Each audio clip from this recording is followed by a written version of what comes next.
Spoštovani profesor dr. Ihan, spoštovani člani, članice, tisti, ki ste z nami in tisti, ki ste nadaljavo, upam, da ste vsi zdravi in dobro.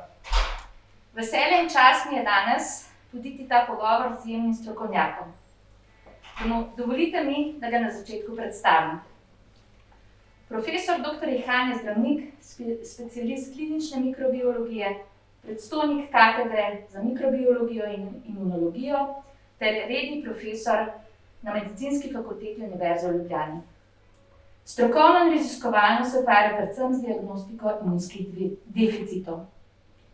Je glavni mentor za specializacijo iz klinične mikrobiologije in imunologije pri Zdravniški zbornici Slovenije, ravno tako je pri zbornici član komisije za strokovni nadzor za področje klinične mikrobiologije in imunologije. Je tudi predsednik komisije za cepiva pri Inštitutu za varovanje zdravja Republike Slovenije in glavni urednik zdravniške revije ISIS. V preteklosti je bil urednik tudi drugih revij, njegova bibliografija je zelo obsežna. Zelo zanimivo pa je, da se ob strokovnem, znanstvenem in pedagoškem delu v medicini ukvarja tudi s književnostjo. Za svoje literarno delo je med drugim leta 1986 prejel nagrado Prešernovega sklada in leta 2013 Rožančevo nagrado za državljanske eseje. Literarno delo profesorja dr. Ihana obsega 6 knjig poezije, 3 romane in 3 knjige esejev. Je tudi avtor zelo branih in več jezikov prevedenih poljubno-znanstvenih knjig, Imunski sistem in odpornost in do odpornosti z glavo. Profesor dr. Ihan je znan tudi kot izjemen razlagalec epidemičnih razmer, ki nam lahko kot zdravnik in pisec poda odličen pogled na medicinski in hkrati sociološki vidik trenutnih razmer. To bomo danes poskušali tudi zvabiti iz njega. Torej, profesor dr. Ihan, epidemija nas spremlja že drugo leto zapored. Kaj pravite?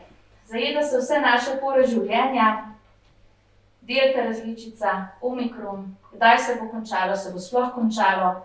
Osebno sem že 3. cepljena, pa se vendar sprašujem, ali bom morala to vsake nekaj mesecev ponavljati.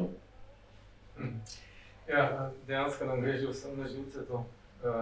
Tudi tisti, ki delamo, nismo navdušeni več nad SARS-CoV-2, niti nad omikronom.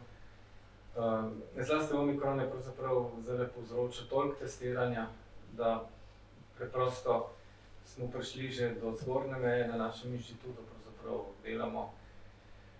Smo že blizu 8-9 tisoč testov dnevno in to preprosto ob vsem drugem testiranju je zgornji, je plafon, ne? Tudi ne vem, kako se bomo v Sloveniji odločali, še večji problem je, ker pravzaprav po celi Evropi zmanjkuje reagentov. Enostavno pa toliko testiranja ni več proizvodnih zmožnosti za delanje reagentov, tako da bo cela Evropa mogla pravzaprav se na nek način odločiti za neko obliko testiranja, ki bo še znosna, ne? Zdaj, kako se bo nadaljevalo, je seveda vprašanje. Dejstvo je, da bo omikron, dejstvo je, da v nekaterih državah že gre dol. Se pravi, tam, kjer se je najprej začel, v Angliji, recimo na Danskem, gre ta val že dol. Se pravi, tudi v Južni Afriki smo videli, ne? Se pravi, to je izjemno kužna različica, praktično en človek v takem prostoru okuži vse. Prej se to ni dogajalo, ne? Ampak res pa, da ta val gre k stena gor, ampak potem razmeroma v kratkem času dol pade. Seveda se potem v bolnicah še to nekaj časa pozna, čeprav pri omikronu vseeno kaže, da je to manj izrazito, se pravi, pri omikronu se vseeno opisuje ta odklop hospitalizacij od okužb. Ni to razmerje med okužbami pa hospitalizacijami tako, kot je bilo pri prejšnjih različicah. Tako da upamo, da bo to pač v dobrem mesecu, dveh zelo se umiril. Potem je pa malo odvisen od narave tega omikrona, ne. Se pravi, omikron po svoji zmožnosti kuženja ima prednost pred vsemi ostalimi različicami. Zdaj, tisto, kar je vprašanje, je, koliko časa bo omikron,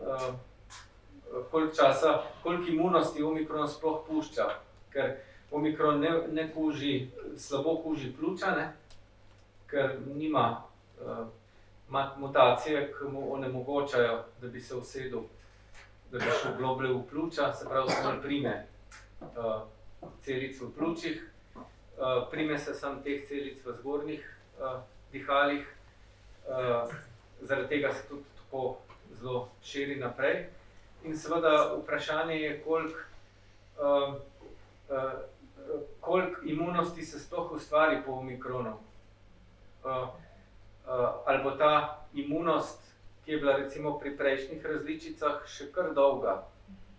Ali bo ta imunost sploh taka, da mogoče, ne vem, ampak mogoče bomo opazili, da se, ko se enkrat okuži z omikronom, da se lahko že čez 3 mesece spet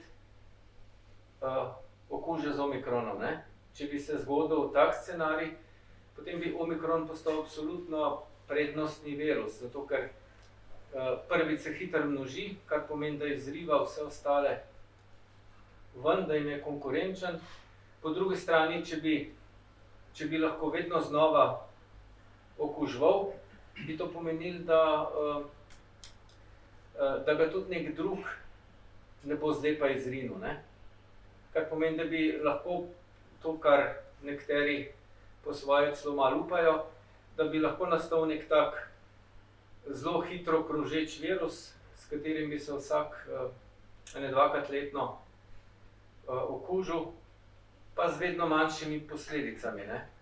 Tako da to bi bila ena možnost, ne. To je kar dobra novica, ne? Ja, zdaj, ni pa dobra novica to, da omikron poznamo šele en mesec. Ker še vse ni mogoče reči, da neko stalno kuženje s takim virusom ne bo povzročilo, da bi čez 2 leti bilo 10% ljudi na bolniškah, kar pa nobeno gospodarstvo ne bi prenesel, ne. Zato je z omikronom boljše, kljub temu, da izgleda blažji, je boljše, tako kot na splošno z covidom, biti bolj previden na začetku, ker pravzaprav je to nov virus in človek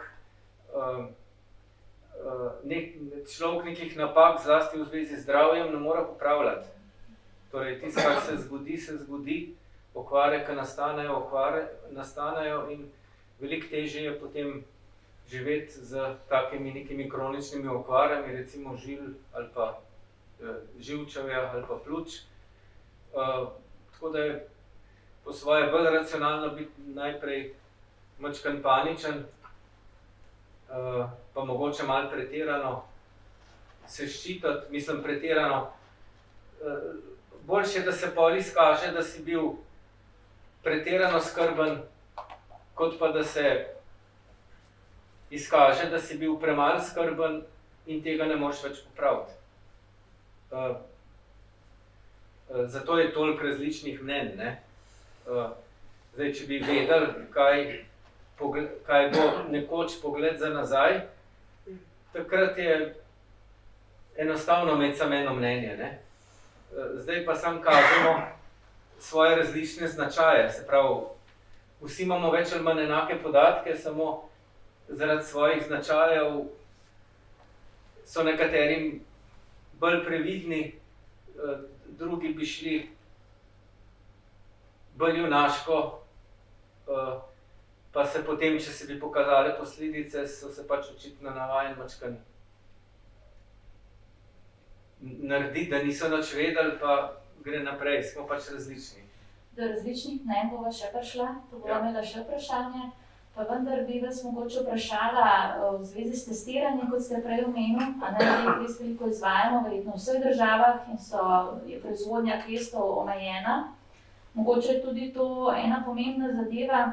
Jaz sem zasledila, recimo, a ne, da so določene skupine zdaj izločene, recimo tisti, ki so s poživitvenim odmerkom, če sem prav razumela, se potem jih ne testira in podobno.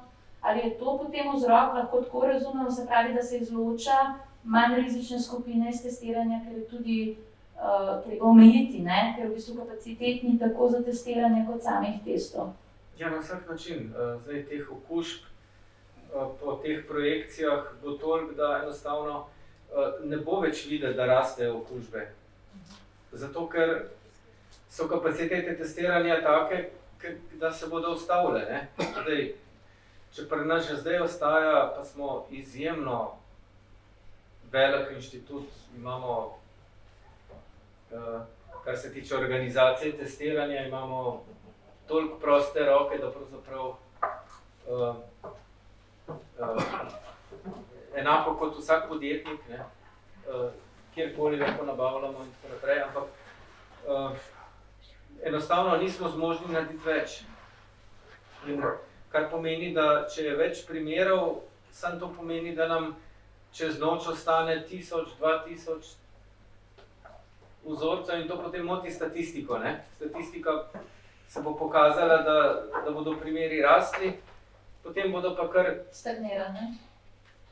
Potem bo pa krivulja kar enaka, ampak to ne bo imelo veze potem z realnim stanjem, ne. Realno stanje je šele takrat, ko vse po enaki metodologiji vse obdelaš, kot si obdelal nekoč, ne. Hvala lepa.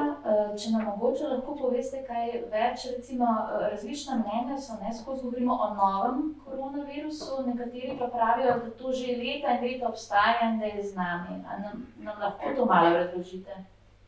Ne, mislim, lahko razložim sam. Se pravi, ta kot novi koronavirus je pač bil popularno tako imenovan. To je pač virus SARS-CoV-2. Se pravi, zelo podoben virus, skoraj enak je bil SARS, ki se je pojavil leta 2004 v Aziji. In takoj, ko smo zvedeli, da januarja 2020, da je to neka oblika SARS-a, se pravi, to je zelo podoben virus. Takrat smo se pravzaprav na nek način oddahnili. Smo rekli, no, če je pa SARS, ki je bil tako smrten, SARS je bil izredno smrten, se pravi, SARS je bil 20-30% ljudi umrlo, ki so se okužili. Samo ravno ta novica, da je to nekakšen SARS, nas je v bistvu pomirila, zato ker SARS se je sam omejil, zato ker je postal, ker so bili ljudje tako hitro prizadeti, da so prišli v bolnico na intenzivo in šele potem postali kužni. Se pravi, človek je bil kužen šele v stanju, ko ni mogel biti drugje kot v bolnici. In zaradi tega so bili v glavnem okuženi zdravstveni delavci, se pravi zdravniki, sestre, negovalci. In ko so začeli nositi skafandre, je virus ginil. Zato, ker ni bilo možnosti okužbe več, ne. Zdaj pri tem, ki je pa zelo identičen, ima nekaj malih sprememb, ta se pa imenuje zdaj SARS-CoV-2, ne. To je novi koronavirus. Pri tem je pa pač neka mala sprememba, zaradi katere se prime tudi zgornjih dihal. In zaradi te male spremembe je cel svet na glavo obrnil, ne. Se pravi, zaradi tega je človek kužen, še preden ima znake bolezni in zaradi tega ga pač ne moremo ujeti, ne. Če bi postal kužen človek vsaj takrat, ko ima znake bolezni, recimo, kot pri gripi, bi bilo veliko lažje, ne. To, da pa pravzaprav je nekdo zgleda zdrav, pa pravzaprav že trosi virus, to je pa tisto, kar je res težko obvladati. In zato se nosi vse te maske, pa zato se testira nenehno in tako naprej, ne. samo zaradi 2 dni, ko je virus ko je človek prej kužen, preden ima klinične znake. Ne? In zaradi teh 2 dni je pač vse to, kar se je zgodilo. Pa če gremo mogoče čisto osnovam, kaj je tisto, kar lahko vsi skupaj storimo, da bomo v bistvu, kako naj rečem, imeli vsaj dobro kontrolo tega virusa? Ja, se pravi, če se... zdaj, to je kar malo preveč optimistično. Tisto, kar je smiselno storiti, je seveda predvsem cepljenje, to skozi ponavljamo, ne? Ker na ta način nimamo polnih bolnic. Zdaj, če pomeni dobra kontrola virusa, to, da se virus ne širi, to verjetno ni več v naših močeh, oziroma v zvezi s koronavirusi nikoli niti ni bilo, ne? Oziroma to so uspeli samo Kitajci, se pravi, so države, ki so uspele z prejšnjimi različicami, ki niso bile tako kužne. Z prejšnjimi različicami so države, ki so uspele ničelno toleranco do virusa, ne? Zdaj, Kitajci so to neverjetno dobro naredili, ne? Vojaško? Ja, zdaj, te kitajski načini so seveda nemogoči pri nas v Evropi. Potem zelo učinkovito so to naredili seveda te bolj otoške države, ne? Se pravi Avstralija, Nova Zelandija in pa tam ob Kitajski države, Hongkong, Singapur. Ampak to so države, ki so vajene. Prvič so vajene gripe, vajene so, da je treba gripo z maskam pa z zelo dobro kontrolo, se jo, da ne prevlada, ne. In te države so zelo dobro, znajo zadrževati virus, samo na nek način nam to v Evropi pa Ameriki ne rata. Se pravi, da bi imeli tako samokontrolo ljudje, da pravzaprav da bi se vsak sam, ampak to res vsak, da bi se testiral, da bi upošteval vse ukrepe, sporočal vse ukrepe na aplikacije. Očitno je pač naša kultura taka, da tega nekako ne gre skupaj, ne? In zaradi tega ne znamo kontrolirati virusa.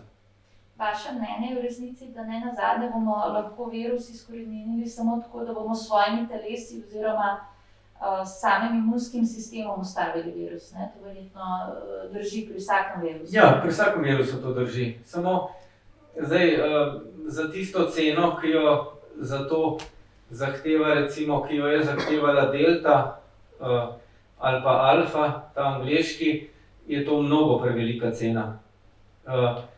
Se pravi, za ceno toliko smrti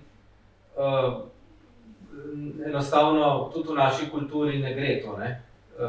Ker če bi ustavljali samo s telesi, to bi pomenilo, da se bi lahko sprijaznili že od začetka, da bo to pač neka naravna zadeva. Potem bi morali se nekako sprijazniti, da recimo kot v Sloveniji, da postavimo ene 2 bolnišnici velikosti za nekaj 100 postelj, recimo v Ljubljani, v Mariboru, dodatni bolnišnici, samo za COVID, in pa da se sprijaznimo z, bom rekel, za kar nekaj let manjšo pričakovano življenjsko dobo. Prav, to bi bil taka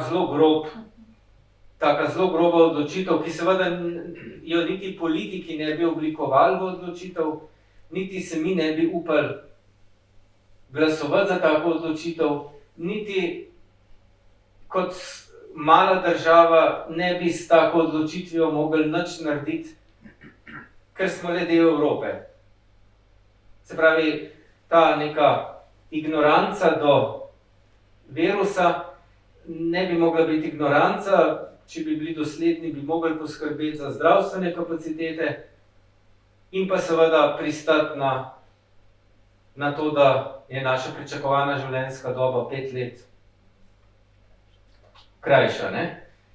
In potem to bi bil nekakšen fatalističen pristop, ja, za katerega nismo niti psihološko, niti emocionalno sposobni sprejeti take odločitve, ne? Ker bi verjetno družba razpadla, če bi to sprejemali, ne? Zato smo pač, in ker tudi kitajskega pristopa Ne želimo. ne želimo, ne? Smo pač slalomiramo na način, ko ni noben zadovoljen. Se pravi, nimamo pristopa, ki bi bil logičen in estetsko čist, ampak improviziramo, se zanašamo na cepiva in to s cepljenjem je pravzaprav še najbolj, kar je uspelo, ne? Se pravi, to, kako je Evropa pa Združene države, ampak predvsem Evropa, kako je organizirala proizvodnjo cepiva, to po mojem je kar velik dosežek. Se pravi, da zdaj lahko bi seveda razpravljali, a so bile te pogodbe dobre ali ne, mislim, da niso bile. Se pravi, lahko bi te proizvajalce veliko bolj na začetku obvezali. V bistvu je Evropa se obnašala do proizvajalcev cepiv približno tako, kot se obnaša do, ne vem, do neke nove panoge, ki jo hoče stimulirati, ne, v podjetništvu. Se pravi, proizvajalcem cepiv je Evropa ponudila denar za razvoj cepiv in pa za nekaj prvih šarž cepiv, da se prodajo po malo znižani ceni. To je ta vojaški pristop. Ja, na ta način si je zagotovila, da gre v to smer, kamor je Evropa želela. Seveda pa nekako, če pa zdaj gledamo, ne, so bile pa te pogodbe za Evropsko skupnost pravzaprav izredno Potratne. slabe, ja, potratne. Se pravi, pravzaprav Vsi upravičuje sredstva. ja, res pa je, da če ne bi bilo teh pogodb, pa vprašanje, če bi bila cepiva, ne? To je pa tudi res, ne? Se pravi, proizvajalcem se ni zdel, zdaj ta virus, ti koronavirusi so bili stališča 2 let nazaj, je bil skoraj brezupen primer za izdelati cepivo. Torej, koronavirusi so virusi, ki povzročajo prehlad in proti katerim nikoli prej ni uspel narediti cepiva. Zato, ker ko pridejo, sami naredijo v bezgavkah take spremembe, da potem naslednjo sezono se lahko okužimo spet z istim virusom. Če ne bi bili tako uspešni pri zatiranju imunskega odziva, potem ne bi bili uspešni prehladni virusi, ne? Se prehlad dobimo vsako leto. In to z enakim prehladnim virusom. Tako da proti takim virusom je brezupno ponavadi delati cepivo. In samo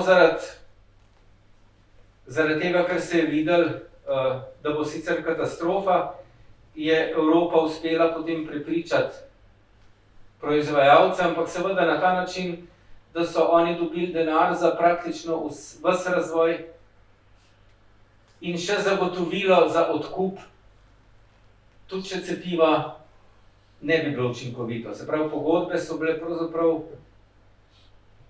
zelo dobre za proizvajalce. In zato so šli v to, in seveda, potem pa se je izkazalo, da je bilo to pravzaprav zlata jama za proizvajalce, medtem ko o kakšnih patentnih zaščitah, se pravi o tem, da bi pravzaprav proizvajalci ne spreminjali cen po tržnih zakonitostih, o tem pa takrat ni bilo kaj dosti v pogodbah kot se je kasneje izkazalo.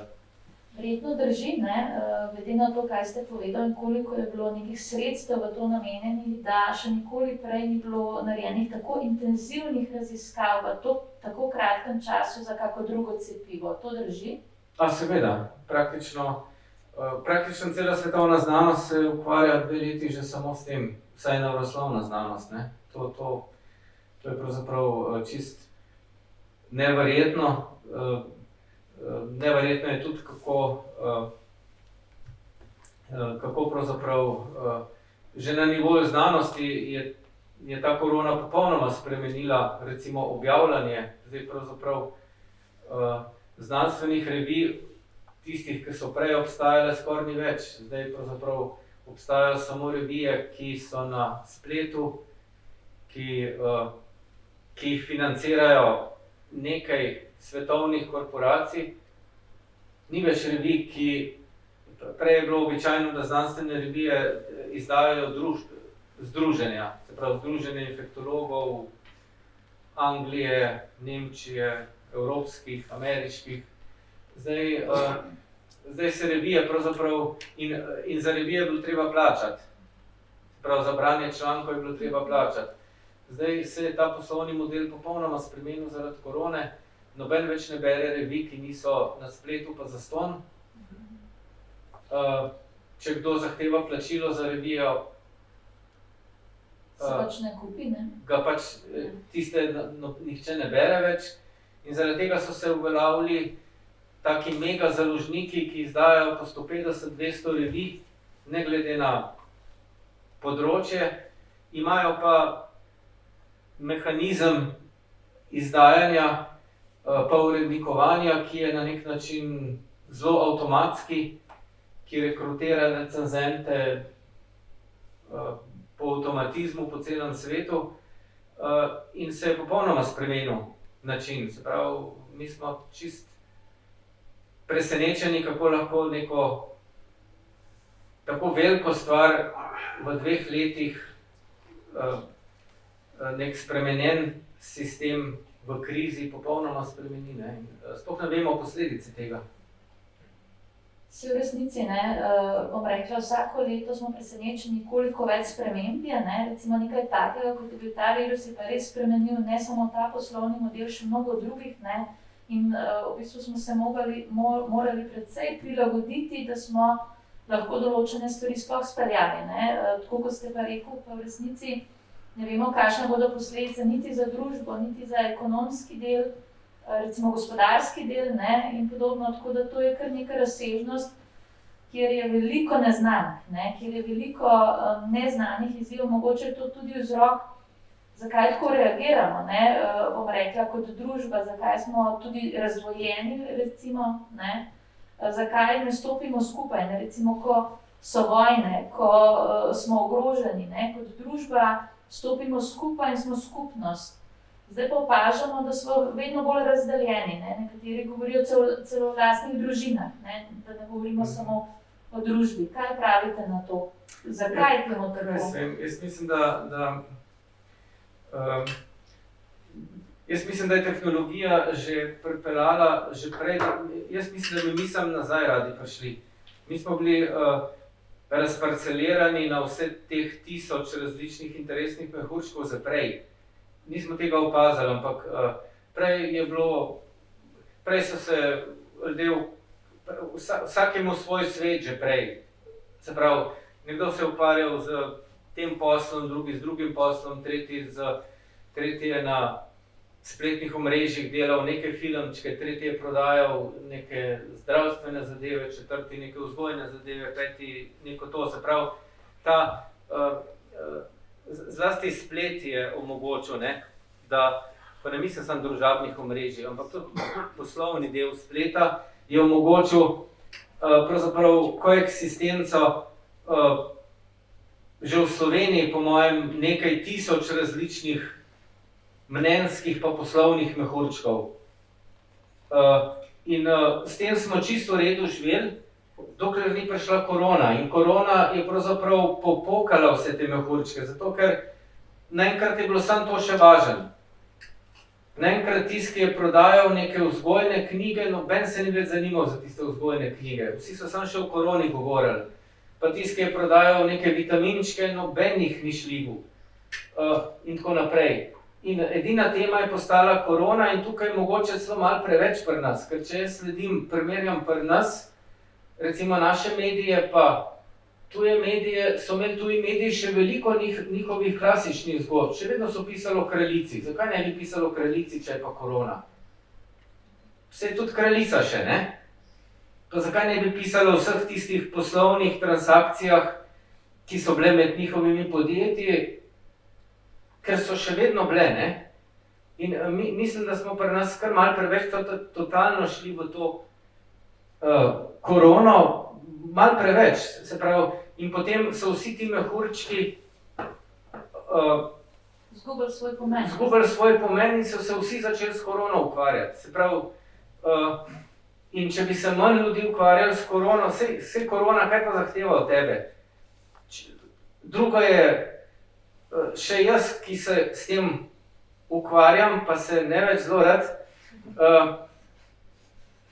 če se tisto, kar se moram jaz s korono ukvarjati kot državljan, dvakrat sem se šel nastaviti ramo in to je to, pa masko nosim.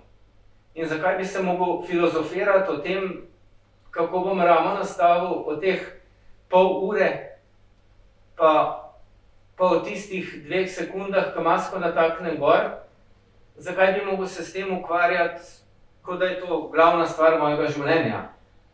Če se jaz ne bi ukvarjal z tem, mislim, da se sploh ne bi ukvarjal z... Ne razumem, zakaj bi se jaz s korono ukvarjal. Strah. Kaj? Strah, ne? Ja, možno, ja, ampak hočem reči, meni se zdi paradoksno, da rečemo, da nismo enotni. Nikoli nismo bili enotni in hvala Bogu, civilizacijo imamo tako, da je vsak lahko frajer na svojem področju. To je bistvo civilizacije, ne? Ne rabimo biti enotni. Enotni smo lahko v totalitarizmu. Ko je ena stvar in moramo vsi ploskati ali pa se ukvarjati s tisto stvarjo, medtem ko to, kar je pa ta moderna civilizacija, je pa to, da si vsak ustvari svoje področje suverenosti, kjer je dober, kjer je neka zgodba in jaz mislim, da je to predvsem prizadeto, ne? Se pravi, ogromno nekih teh mehurčkov, kjer so bili ljudje suvereni, je naenkrat postalo brez neke vrednosti. In zato, recimo, če so ljudje hoteli prodajati nekaj za zdravje, so prej imeli lepe zgodbice napletene, ne? Nekaj ravnovesje, pa ne vem točno te zgodbe, ampak vem, neki balansi pa take zadeve, ne? Kar je bilo lepo, ne? Ampak potem ti pa pride korona, pa te nihče več ne posluša o tistih balansih, pa tem, ker vsakega zanima samo še, kaj s to korono, ne? In pa je logično, da bo potem tisk, ki mu je počel mehurček, začel pa navezoval svoje vitamine na korono, zato ker ga o drugih stvarih noben več ne posluša. In ravno to je narobe, da smo vsi začeli govoriti o eni stvari. Se pravi, preveč smo postali enotni. No, ampak tu vas moram malo izvati. Jaz se strinjam, ne, da to je super, da vsak od nas lahko ustvarja, ne, da nismo enotni, da je to v bistvu civilizacija, pa vendar živimo v neki skupnosti, ko pa so trenutki, ko pa moramo stopiti skupaj, ne, tako kot imamo, bom rekla, določene prispevke, ki jih plačujemo za to, da zdravstvo funkcionira in podobne stvari, tako je tudi ta moment, ne, kjer lahko rečemo, če se vrnemo na cepljenje, ne, moment, kjer je mogoče čas, da razmislimo ne samo o sebi, ampak o naši skupnosti in za skupno dobro naredimo, tudi če se ne strinjamo s tem, tudi če ne vemo vsega o tem, tudi če mogoče ne zaupamo raziskavam strokovnjakom, ne. Na koncu dneva jaz Vedno, Ja, se ko strinjam z nekoga- vami, ampak a ni čudno, da se ne ukvarjamo s tem za semaforjem, ali res pri rdeči luči ne smeš iti s testo ali ne, Res je. pa da se ne Se ukvarjamo z mobijem, ali je res tisto geslo Pravo. nujno dati noter, ali je to kakšna skrita past. Za 1000 stvarmi se ne ukvarjamo, ki so veliko bolj zapletene pa sumljive, ampak tisto, kar se pravi, meni se ne zdi problem nezaupanja, ampak zdi se mi problem, da Preveč vprašanj. ja, preveč vprašanj, zakaj se je sploh treba, še nikoli se nismo s cepljenjem ukvarjali, kaj dosti. Pač nastavil si ramo, pa si se cepil. In to je to, ne. Mislim, moja analogija Ja. je recimo, a ne, ko se s kom pogovarjam, pa mi pove, da ne verjame, da ne zaupa in podobno. Jaz vedno vprašam, a ne, ko si zlomim nogo, grem k zdravniku. In takrat se ne sprašujem, ali mi bo zdravnik pomagal, ali mi ne bo, verjamem, da mi bo pomagal in da bo v redu. Ne? In verjetno nekaj analogija ista, ne? Ker drugače, zakaj si pač nekega zloma nazdravimo doma, mi bo mož naravnal nogo, ga jo bo povil, ne? Pa bo to ok, ne? Recimo. Tako kot ste zdaj rekel, ne? Zakaj se toliko sprašujemo kot Ja, družba o to tem, mislim, da je ne? glavno vprašanje. Zakaj smo prišli v to, da nekako, in se rečem, eden od mojih pomislekov je ravno to, da je res neka mogoče celo pretirana obsedenost za to korono povzročila, da preprosto tiste vsebine, ki jih je imel vsak in s katerimi je bil čisto zadovoljen, da so te vsebine nekako postale brezpomembne, no. In to jaz vidim predvsem problem v teh družabnih omrežjih. Da se pravzaprav, meni se zdi skrb neverjetno, da se potem kupe pravnikov, pa kupe, bom rekel, ekonomistov, pa takih, pa se ukvarja z tem, a je PCR test, v koliko ciklusih se uporablja PCR test. Vprašanje, ki je pravzaprav zaradi napačnega prevoda že pri prvem stavku nesmiselno, ker v angleščini je to drugo vprašanje.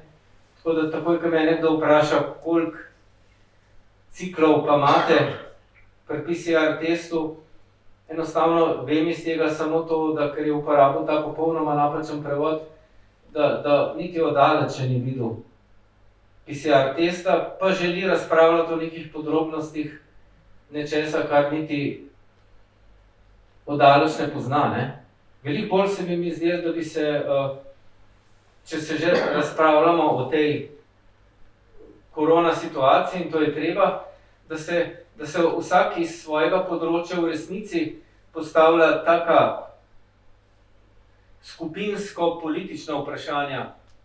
Recimo to tezo, ko sem jo takrat načel, ne, to bi jaz rad od kakšnega družboslovca slišal, kako bi,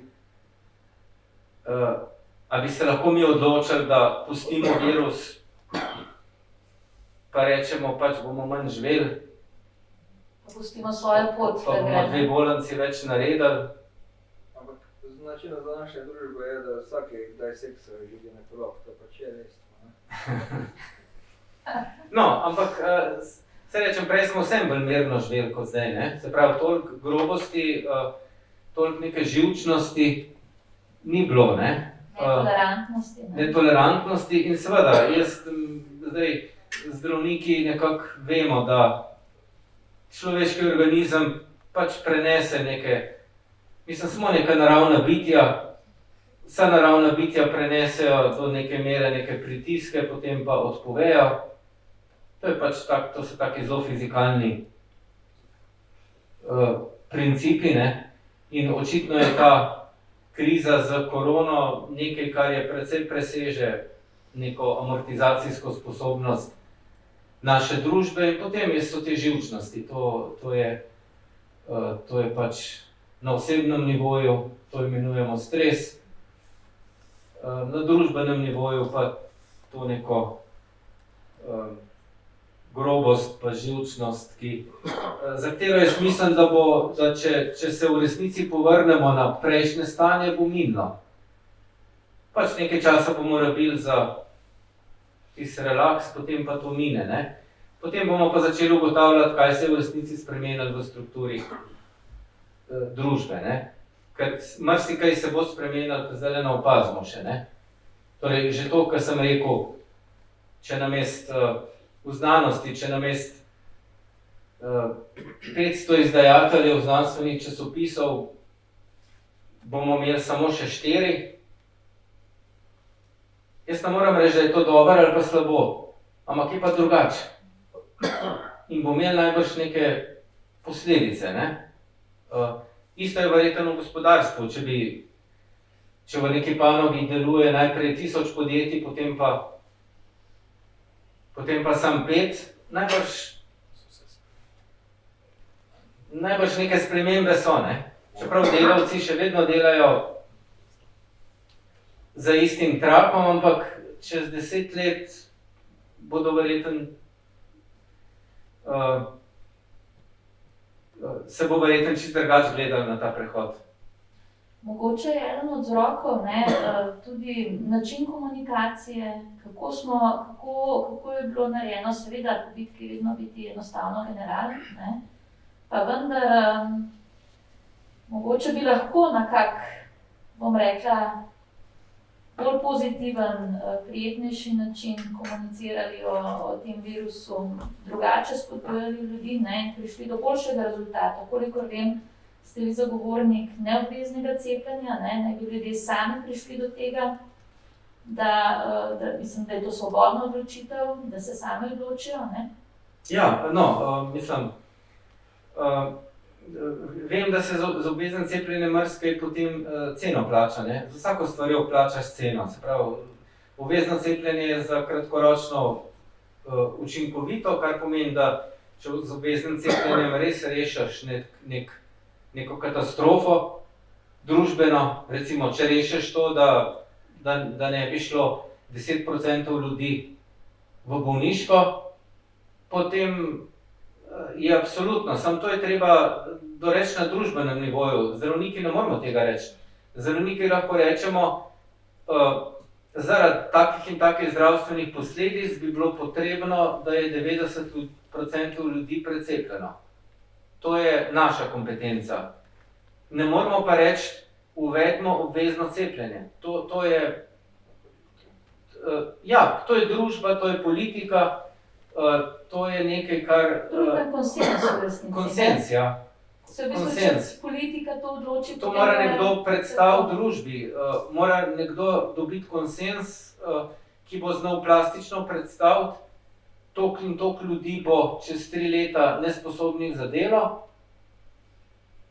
če se ne bomo cepili. In zdaj, če so argumenti, da se to jasno predstavi, potem sem prepričan, da bodo ljudje bi zamerali, če ne bi tega uvedeli. Večina ljudi je racionalnih in če bi bili taki argumenti, bi rekli, ne se zezati, mislim, kdo pa bo vzdrževal vso to armado ljudi, ki ne bodo mogli delati, ne? Se pravi, če so taki argumenti, je to treba potem, je to družbena odločitev, to ni zdravniška odločitev. Zdravnik lahko samo reče, kaj misli, pa kaj bi bilo posledice, če bi bilo 90% ljudi precepljenih, pa kaj so posledice, če je samo 60% ljudi. To je na nas zdravnikih, ne? Zato jaz nikoli ne bi mogel reči, hočem obvezno cepljenje. Bi pa glasoval za obvezno cepljenje, ampak kot eden. Kot Alojz Ihan, državljan. To je druga stvar, ne? Da si kot posameznik za to. Dobro, pa če se mogoče malo dotakneva časa po epidemiji. Vsi vemo, da je drugače že sedaj, da bo drugače, ampak vseeno kaj pomeni takšna epidemija, takšne razsežnosti s sociološkega vidika za družbo? Ja, sociološkega jaz težko ravno govorim. Ampak tako, zgodovine vemo, da so bile seveda veliko hujše epidemije. Da to ni nekaj, kar... Sami jih še nismo doživeli. Mi jih nismo doživeli, ja. Naši predniki so jih doživeli in so jih potem niso mogli skompenzirati včasih tudi po 50 let, ne. Da bi se velikokrat se je zgodovina čisto spremenila zaradi takih epidemij, ne. Recimo, ko je bila v 6. stoletju tista Justinianova kuga, na primer, to je pravzaprav popolnoma spremenilo evropsko zgodovino. Bizanc bi bil čisto nekaj drugega, če se ne bi zgodila tista kuga. Tudi verske vojne in vse te stvari, takrat si pač niso znali razlagati. Zdaj danes vemo, izbruhne je pač nek vulkan tam v Južni Ameriki, pepel se je razširil nad Evropo, 10 let ni bilo praktično, so bile same zime, ni bilo nobene pšenice, niso nič pridelali, zavladala je lakota, ljudje so se začeli seliti, ko so iskali hrano, in potem je pa slučajno prišla iz Egipta kuga, se pravi podgane so jo prinesle z ladjam, ampak kuga, kadar je družba urejena, je bila tudi v prejšnjih časih kuga samo tista, ki zajeme bazgavke, se pravi podganja bolha v kuži enega človeka, ga ugrizne, dobi kugo, umre ali pa preživi. Ampak dokler so te sanitarne razmere urejene in ljudje niso prestradani, je kuga bolezen enega človeka, tistega, ki preživi ali pa umre. Ko pa se začne, ko pa so prestradane ljudje, pa se selijo, pa sanitarne razmere niso urejene, pa začne ena kritična masa ljudi, ko jim ta bakterija vdre v pljuča, pa začnejo izkašljevati to bakterijo in se začne kuga širiti po zraku, od človeka do človeka, in takrat nastane epidemija kuge in recimo v 6. stoletju, pa v 14. stoletju je bil spet drug vulkan. V obeh primerih je zaradi lakote, zaradi vulkana je nastala kuga in v obeh primerih je to trajalo desetletje, ta epidemija, in so se pravzaprav razmere za življenje popolnoma spremenile. Tiste zgodovina, ki bi šla v čisto drugo smer, se je prelomila evropska, ne. In seveda, to, kar mi doživljamo, je mačji kašelj v primerih z tistem, kar so že doživljali v epidemijah. Sploh pa za današnjo tehnologijo vsem to epidemijo na nek način obvladujemo, ne. Je pa res, da ne vemo, kako bo to spremenilo ravnovesja sveta, ne, ampak se tudi ne vemo, kako bi brez epidemije. Saj ne vemo, ali bo Kitajska zaradi te epidemije močnejša, ali bi bila itak močnejša. Saj toliko pa tudi nismo pametni. Hvala lepa. Evo imamo eno vprašanje iz publike, in sicer Marko Gornjak sprašuje, ali zaradi omikrona pomeni, da drugih različic torej več ne bo. Kaj pomeni to glede bolniških staležev? Kolikor vemo, traja omikron nekje 3 dni, torej bi lahko bili bolniški staleži krajši kot pri gripi. Ja, pri omikronu so staleži krajši. Tudi omikron je izredno hitra, ne. Okužba, se pravi, že po 2-3 dneh se pokaže, zaradi tega so tudi karantene krajše. Pravzaprav v Združenih državah so že pred 10 dnevi približno uvedli 5-dnevne karantene, tudi verjetno se bodo v Evropi uvedle samo 5-dnevne karantene. Tudi hitreje izgine, torej, tako da Omikron je z tega stališča druga bolezen, še nekaj je bilo prej vprašanje. Aha, sekundico, moram pa nazaj. Če drugih različic ne bo? Če drugih različic ne bo, no. Zdaj, dejstvo je, da je Omikron, se pravi, vse različice do zdaj so se pojavile neodvisno. Se pravi, to ni razvoj. To, kar gledamo, alfa, tista angleška, ne, iz originalne wuhanske, pa potem beta, ki je prišla iz Južne Afrike in je grozila, da bo pravzaprav, takrat smo se beta zelo bali, zato ker imunost proti beta skoraj ni delovala. Se pravi, nekdo, ki je bil okužen z alfo, je lahko postal okužen še z beta, tudi cepivo ni bilo dobro, ne. Potem je prišla gama, ki je bila kratek, pa je prišla delta. Delta je bila še bližji tisti originalni, pa zdaj Omikron, ki je pa kot v drugem osončju skoraj po razliki. To niso različice, ki se nadaljujejo? Ne, te se ne deluje. To so čisto spontano, to so različni streli, ki so nastali brez povezave drug z drugim, ne. Edino, kar je, se pravi, ni logike.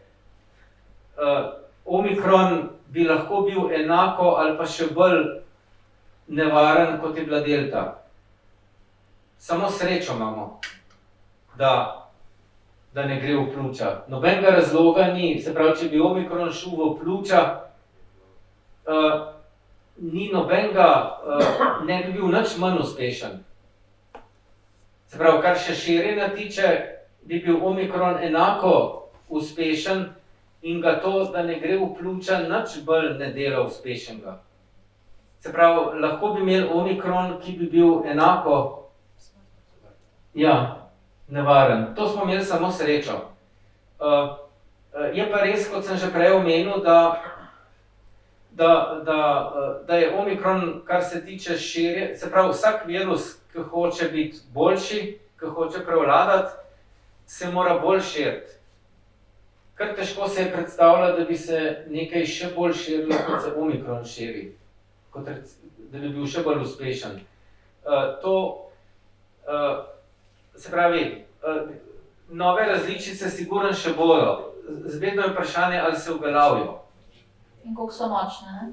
Ja, in se pravi, proti Omikronu se je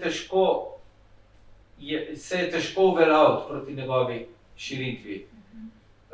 In kot sem prej rekel, če bi Omikron bil še tak, da dosti hitro lahko istega človeka spet okuži, bi bila to še ena prednost evolucijska za Omikron. Potem bi pa še manj možnosti, da se bodo druge različice uveljavile, ki bodo seveda nastajale. Saj to je virus, kjer nenehno nastajajo neke različice, ne. Tako da Mogoče samo tako močne ne bo, kot je v resnici ta, ne? No, tako nalezljiva, ne. Tako nalezljiva, tako. Dobro. No, pa še nekaj, ne, zdaj z Omikronom bomo vendar šli skozi tisto prvo obdobje, ko čisto vsi bomo zdaj imeli to imunsko izkušnjo z povzročiteljem covida, ne. Se pravi, ljudje, ki imajo imunsko izkušnjo s povzročiteljem covida, v principu imajo to izkušnjo še leto ali pa več. Se pravi, da ni pričakovati, da bi nastale neke zapolnjenja bolnišnic, tudi če se bi pojavila nova različica. To je še vedno enak virus. Se pravi, še vedno je 95% tega virusa enakega, ne glede na različico. In naš imunski sistem, zlasti celični imunski sistem, še vedno prepoznava teh veliko večino virusa kot tarčo. Tisto, kar se virus izmika, so predvsem, da se izmika proti telesom. Se pravi, tista, ki lahko dosti učinkovito preprečujejo, da nas virus okuži, ampak kako zbolimo, to pa predvsem odločajo ti limfociti. Ti pa imajo tarče, ne glede na različico virusa. Tako da neko obdobje se zdaj vendarle končuje z omikronom. In to je tisto, kar nekateri govorijo o endemizaciji. Ne? Se pravi, to je tisto, da se endemizacija pomeni, da se virus umiri, da ni več krize, pa se umiri, pa spet velike krize, ampak da gre za neko bolj stabilen odnos z boleznijo. Za katerega pa še vedno ne moramo reči, da bo to nenevarna bolezen. Ne? Seveda še vedno nas skrbi, koliko čez 3 leta ljudi v bolniških, ne v bolnicah. Hvala lepa. Imamo kar nekaj vprašanj iz publike. Bi prvo dala direktorci. Izvoli, Sonja. Hvala lepa. Mogoče ravno na to, kar ste zdaj izpostavili. Torej, če pravilno razumemo, tudi to zdaj dalo se brati, da omikron lahko izrine delto, torej pridemo na blažjo verzijo, zato preprosto, ker onemogoča drugi različici virusa, da se prime. Vas pravilno tako razumemo? Ja, se pravi, omikron, ko omikron okuži človeka, ga delta ne more več okužiti kar dolg časa. Ne? Ali pa tudi pomeni, da osebe, ki grejo skozi blago verzijo omikrona, ker ne grejo vsi, ampak praviloma, večinoma pa, bodo vedno ali praviloma tudi v potem blage različice tudi v prihodnje imeli, ali če dalje bolj blage, ali tudi tukaj ne vemo še dovolj? Ja, to pa še en mesec traja, ne? To ne moramo vedeti. Sprav, tisto, kar ne vemo, je, ali omikron povzroča tako imenovane kasne posledice, to je dolgi COVID, kot se temu reče. Ne? To so pravzaprav za eno besedo, to so tiste posledice, ki nastanejo zaradi okvar, predvsem pljuč, pa žil, pa živčevja ob okužbi. In ob taki okužbi nastanejo neke kasnejše posledice lahko in pravzaprav ne vemo, koliko dolge bodo te posledice. Se pravi, vemo, da nekateri ljudje potem še eno leto pravzaprav niso sposobni funkcionirati, ne? Kar pomeni, da če nekdo eno leto ni sposoben funkcionirati, to pomeni, da ima že neke precej trajne okvare, bodisi v živčevju, bodisi na žilah. Ne? Zdaj, ne vemo, a so te okvare vendarle take, da bodo ti ljudje čez 2 leti ali pa 3 leta lahko funkcionirali, tega ne vemo. In tudi pri omikronu ne vemo, če ta relativno blažja oblika bolezni se bo izkazala, da pravzaprav, kar se posledic tiče, pa ni nič kaj dosti blažja, ne? Ker pri omikronu bo zdaj, da bodo skoraj vsi okuženi. In če je to dejstvo, se pravi, da bomo vsi okuženi, kakšne so potem še vedno prednosti testiranja in pa karanten? No, testiranje pa karantene so vedno samo zato, da, mislim, pri tako nalezljivem virusu ni njihov namen, da bi, oziroma ni mogoče, da bi s tem zaustavili okužbo. Je pa možno, da se s tem raztegne okužba. Ne? Zdaj, pri nobenih okužbah ni varno jo dobiti, da vsi Slovenci dobimo to v enem mesecu. Ker tudi če je virus pol manj patogen, bi to še vedno pomenilo, da se ne da oskrbeti vseh ljudi. Samo zato. Pa seveda, zdaj, če so testiranja kolikor dobra, potem se na nek način omogoča, to pa vi bolj veste, kot jaz, ne? Jaz sicer tudi zaradi tega, ker se moram tudi ubadati z organizacijo. Vsi vemo, da če se pravočasno ljudi potegne ven iz delovnega okolja, recimo, imamo kupe primerov, je mož okužen, seveda vemo, da se bo tudi okužila žena, ki dela pri nas v laboratoriju, ne? In zato mi v vseh teh primerih, še preden epidemiolog odredi karanteno, pošljemo naše na teste, da naredijo testiranja. Recimo, če je mož okužen, pa žena dela pri nas, pa je cepljena, potem mora priti vsak dan najprej na PCR testiranje in če je negativna, lahko dela, če ne, seveda gre domov. Če ni cepljena, smo imeli tudi sicer zelo malo teh, ampak 3-4 smo imeli, 160 na inštitutu. Če ni cepljen, potem gre domov, ne pride sem, ker vemo, da bo okužen in ga ne bi želeli, da. Se pravi, s takimi ukrepi enostavno se varuje oddelke. Ker če bi pustili, če bi nam bilo vseeno pa nič natestirali, potem bi imeli čez en teden bi imeli praktično vse okužene. Zdaj, če bi se, glede na to, da imamo kot država politiko, da okuženi ne delajo, potem bi mogli zapreti inštitut. Pa smo hudo kritična infrastruktura, ne? Ker če bi ga mi zaprli, potem Ne bi nobenega pretestiran. Bi bili vsi krivulje bi zelo padle, ja. Še dva vprašanja smo imeli, izvolite. Poslušajte, v Sloveniji smo recimo smo ujetniki dveh različnih prepričanj. Približno 60% je zdaj precepljenih, 40 ni, ampak tu gre za prepričanja. Sem se pripravljen cepljen, sem cepljen, poslušam stroko, na drugi strani pa tudi ne zanima me stroka, ne bom se cepil, ker sem sam prepričan tako.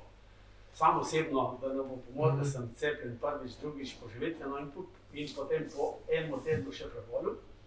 Tako da sem pač Vse možnosti. Ima neko specifiko, ampak sam se pragmatično odločil, da se grem cepiti.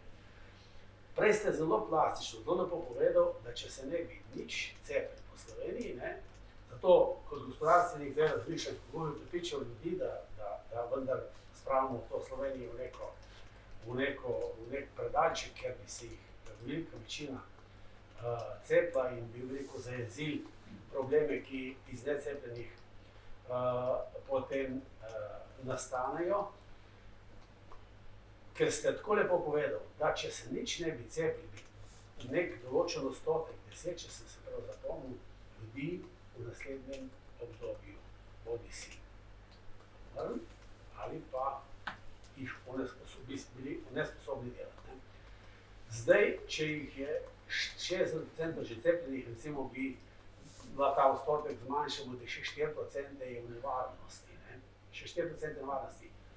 Če bi na okrogli mizi, prišli na okroglo mizo in na televiziji, na vseh televizijah, se tako veliko stroka, vi ste pomembni v tej stroki, ampak širša stroka in na drugi strani politika, pojavili in enotno vsi na enak način prepričevali ljudi, jaz mislim, da bi korak naprej naredili in jih poskušali prepričati. Še vedno ne vse, ker eni so strogo zaradi tega, ker je politika neke korake mogoče predstavitvene ali pa recimo s pritiski povzročila, da so se za inat, pravzaprav zaradi tega, ker smo na tak način predstavljeni grem, če bi tudi stroka bila zraven, bi mogoče tukaj dosegli večji učinek. In to je veliko iz gledišča gospodarstvenika pomembno, da mi maso prepričamo in ohranimo recimo Slovenijo pri normalnem življenju, pri normalnem, bo rekel, funkcioniranju gospodarstva in na splošno življenja. Ne? Kako bi vi osebno pristopil k tem, kako bi vi nagovoril tudi politiko in se, bo rekel, ponotil na način, da bi rekli, ajde, gremo vsi pred ekran, na vseh televizijah, ne glede, katera televizija je, predstavimo enak, z enakim pristopom, poskušamo nagovoriti ljudi in poskušamo zmagati. To je tisto. Zdaj smo že malo v izhodu tega, ne? Ampak verjetno je bilo pri nas malo, težko je reči, ker vnaprej ne vem, kdo pozna svoje obnašanje svojega naroda, da bi tako rekel natančno, da bi to vedel v takih razmerah, kako delovati naprej. Ne? Zdaj za nazaj lahko rečemo, da je verjetno nekako ni dobro delovalo, da je bila, da se je zdelo, da je bila politika preveč skupaj za stroko, ne? Da bi bilo mogoče boljš tisto, bom rekel ta nemški način, da naj stroka, nek inštitut, naj on sestavlja svoje politike, pa kar malo z nejevoljo ubogajo stroko, vsaj delati se bi mogli tako, ne? Se pravi, da bi bil da bi bila stroka tista, ki bi nekaj malo težila, ja. Politiki pa bolj zato, ker je treba ubogati, ne toliko, da bi ljudje dojemali, da je to nek enoten blok, ne. To mogoče bi pri Slovencih, imam občutek, bolj zagrabili, ja. Ta čista enotnost, se pravi te tiskovke, ko se je zdelo, da je vse eno, to je izvalo velika verzija, ne. Sumljivo, ne? Ja, pač taki smo najbrž, ne vem. Ampak sem pa jaz premalo luciden, kar se tiče obnašanja ljudi, verjetno so drugi, ki veliko več bi to presodili, ampak moj občutek je, da bi bilo, da je treba pri Slovencih to malo razdeliti, no. Da mora biti eni, ki težijo, pa da se mora politika obnašati, da pravzaprav tudi ne grejo na živce tisti, ki težijo, ampak ker je pač treba nekaj sprejeti, bi nekaj od njih pobrala, ne.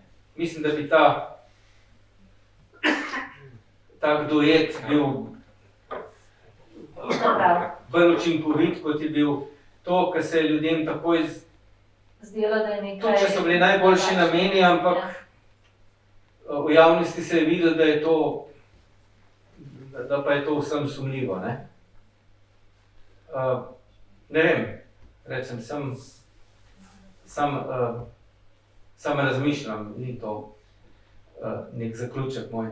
Dobro, še eno vprašanje smo imeli. Ja, da smo mogoče dve. Mogoče nekaj bolj naglašati za tiste, ki so na spletu.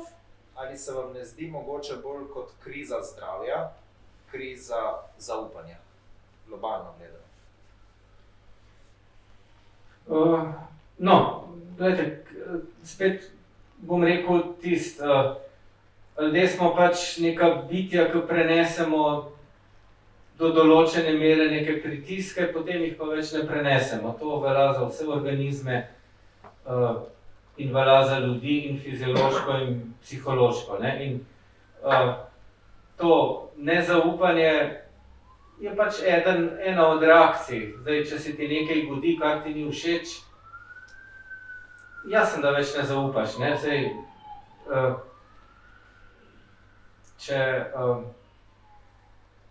to imamo itak v odnosih, ne. Zdaj,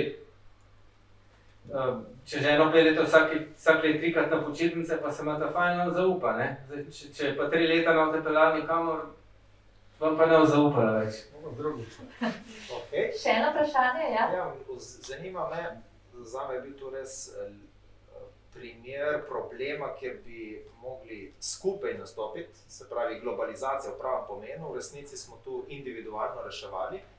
In me zanima, kaj je s kitajskimi cepivi, ali so bila prej razvita kot evropska, zakaj jih nismo uporabili, kaj je z ruskimi cepivi, oziroma kakšen imamo odnos tle ameriško-evropski. Ja. Ali so tu biznisi ali je tu stroka? Težko vprašanje. No, težko vprašanje. Jaz pač poznam to evropsko plat, ne? Se pravi, poznam tiste zgodbe, se pravi, jaz sem pač v teh ekspertnih skupinah, ki smo vsak mesec praktično poslušamo, kaj mislijo ti proizvajalci cepiv, ne? Se velikokrat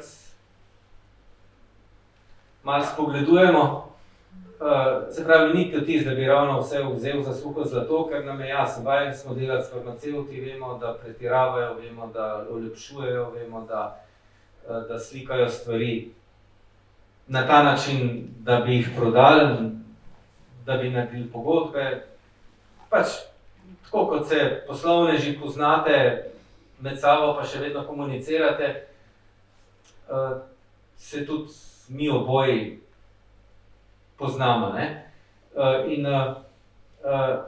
In tisto, kar je pri teh proizvajalcih, od katerih imamo cepiva, tisto, kar je dobro, je to, da vseeno predstavljajo rezultate, da se potem večina teh rezultatov tudi v resnici pojavi v teh hiperrecenziranih revijah, se pravi v teh revijah, kjer dejansko ni mogoče fejkati rezultatov, ne? In da so bili rezultati vseh teh cepiv res zelo dobri. In da so ti proizvajalci tudi pripravljeni dati vso dokumentacijo na voljo, ne? Medtem ko so ruska cepiva, je pa tako, kot Sputnik deluje v redu, ampak seveda, podobno kot AstraZeneca, podobni rezultati, težko je reči boljši, ampak recimo primerljivi rezultati. Številna kitajska cepiva so se izkazala, glede na epidemiologijo, ker so bila uporabljena v Južni Ameriki, v Braziliji, tudi ruska cepiva, glede na rezultate se niso zelo izkazala, ne? In tudi te države pravzaprav niso bile nekako zainteresirane, se pravi proizvajalci ruski, kitajski, enostavno niso bili zainteresirani, da bi dali na EMO ali pa na FDA, da bi dali vloge za registracijo. Ker bi mogli se razkriti, ne? Ker bi mogli rezultate pokazati v tisti obliki, kot jih zahtevajo evropske pa ameriške agencije. In vsem je treba priznati, da boljših mehanizmov, kot jih imajo evropske, kot jih ima EMA pa FDA, boljših mehanizmov na svetu ni. Zato, ker to vemo iz zgodovine, ne? Ogromno zdravil, ko se je Rusija začela, oziroma Sovjetska zveza, ko se je začela odpirati, smo mislili, da bomo dobili ogromno novega od zdravil. In praktično nič nismo dobili. Kar pomeni, da so tista zdravila, ki so jih oni delali, enostavno niso bila konkurenčna. Ne? In sem prepričan, da ne zato, ker v Evropi pa v Ameriki spet ni proizvajalcev, ki bi imel tak monopol. Saj vsi vemo, če bi bil tak monopol teh velikih multinacionalk, kako si potem razlagati, da en mali BioNTech pravzaprav Pfizer vodi na vrvici? Čisto nepredstavljivo. BioNTech je razvojno podjetje s tveganim kapitalom, sicer ne tisto, kar pri nas rečemo malo podjetje, ker vse ne je 100-milijonsko podjetje, ne? Ampak vendar, podjetje, ki je delal na projektih, on nič ni prodajal svojega, on je samo te industrijske projekte delal. In potem, ko je nastala ta kriza, je ta mali BioNTech proti Pfizerjem in tem, je pravzaprav mu je uspelo narediti pogodbe, da se ljudje iz teh mega farmacije, kot je Pfizer, kot je Bayer, da so prav bogi. Tako se pritožujejo, kako jih vodijo na vrvicah praktično, ne? Kar pomeni, da v Evropi pa v Ameriki vseeno so sistemi, za katere ne moramo reči, ja, vse je dogovorjeno. Ni dogovorjeno. Tisti, ki zna, se pravi, evropski in ameriški sistemi so tako vseeno pravno in logično narejeni, da tisti, ki jih zna uporabljati, pa na njih igrati, lahko doseže neverjetne stvari. Se pravi, prehod iz ene 100-milijonske firme na desetine milijard v 2 letih. Tega ne bi bilo možno, po mojem, na Kitajskem. Se pravi, če se stvari vnaprej nekaj dogovarjajo, pa za hrbtom, take stvari niso možne, ne? In te stvari vzbujajo pravzaprav zaupanje v te evropske sisteme. Podobno kot sem rekel, moja velika razočaranje je bilo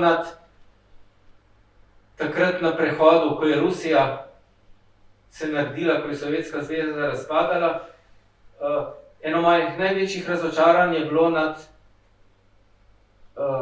ruskimi pa kitajskimi zdravili. Ker sem v resnici mislil, da bomo dobili četrtino portfelja za farmacijo iz bivše Sovjetske zveze pa Kitajske. Zlasti zato, ker so zelo resni profesori tam govorili, da imajo oni ogromno novega, ne? In potem čez 20 let, pa ko pogledaš nazaj, pa rečeš, ja, pa kje je tisto novo? In velik del tega, da tega ni, je na teh regulatornih organih, se pravi na teh agencijah. Če so agencije, kot so Evropska EMA pa FDA, ki v resnici na koncu pa vendarle hočejo rezultate, rezultati so javni in če stvar ne deluje, ne požegnajo. In noben minister, noben predsednik vlade ne more prepričati,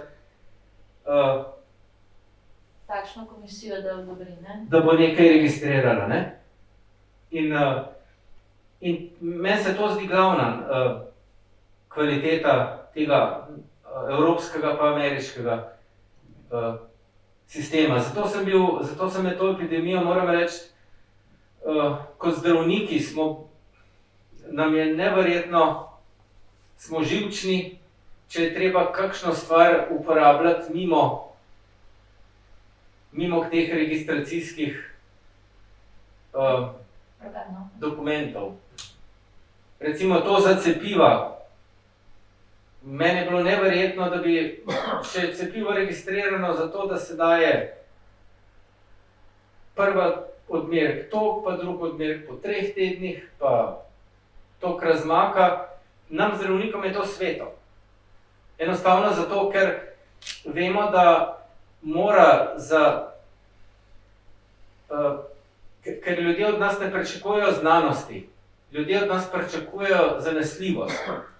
To pomeni, in tudi mi se moramo ščititi s tem, da se je nekaj res dokazalo. In to karkoli spreminjati pri zdravilih, pa čeprav gre samo za odmerke, pa razdalje od odmerkov, je za nas zdravnike nekaj, kar še nikoli nismo delali in smo v tej epidemiji prvič morali delati. Se pravi, da nekoga cepaš, pa ga ne cepaš po predpisanih razmakih, ampak po nekih drugih razmakih, zato ker slučajno je pred 3 tedni se pojavil en članek. Da je pa tako boljše, ne? Da je pa tako boljše. To mene glava boli, ker to pomislim. Zato ker medicina ni znanost, medicina je obrt. In obrt mora temeljiti na nekih dogovorjenih schemah. Znanost je nekaj drugega, v znanosti se lahko vsak misli. Izide en članek in 100 ljudi prebere tisti članek in je vsaj 50 interpretacij tistega članka. Ampak ne moreš ti z eno interpretacijo z bolnikov zdraviti. Zato, ker če ti ne bo ratalo zdravljenje, te bo tožil in ga boš ti težko prepričal v svojo interpretacijo. Ker je medicina pač stroka, obrt, ne? Se pravi, za stroko mora stati konsens, ne pa nek raziskovalen članek, ki se je pojavil zdaj v neki reviji. Dobro, hvala lepa. Mislim, da ima Sonja še eno vprašanje. Mislim, da se ravno s tem da eno istočnico, eno res bogatstvo vas je poslušati, ne, ker vsaj jaz mislim, da imam en tak dober občutek, da res slišiš od človeka, ki pozna ne samo medicinsko plat, ampak vi kot en tudi uspešen in priznan pisatelj imate tudi en zelo velik občutek za to, kako ljudje tudi reagiramo. Tako da zato mislim res en velik poklon in hvala lepa, da ste se odzvali na naše vabilo. Ampak zdaj, ko ste omenili še interpretacije, ne, to, kar delno ljudi, pa ne samo tiste, ki se ne cepijo, tudi tiste, ki so cepljeni, ne, obstajajo nekateri pomisleki, ker me je občutek, da stroka vendarle ni tako zelo enotna. Ne. Že pri nas imamo primere, se pravi, nekatere zdravniške organizacije so pozivale k obveznemu cepljenju, NIJZ-ni. Bi že želeli, da do tega ne prihaja, da se to ne pere v javnosti, ampak da se to dogovorite med sabo, kaj je najboljša pot in šele takrat, ker to vzbuja vedno dvom, ne, kdo ima zdaj prav. In tisti, ki nismo iz vaših strok, mi vam moramo slediti in vi nam ne smete dajati mešanih signalov. En del pri interpretaciji so pa tudi posamezniki, ki so dobili neko pozicijo, recimo na strani ljudi, ki so zadržani do cepljenja, verjetno v ime dr. Roberta Malona, znano iz Amerike. Ne?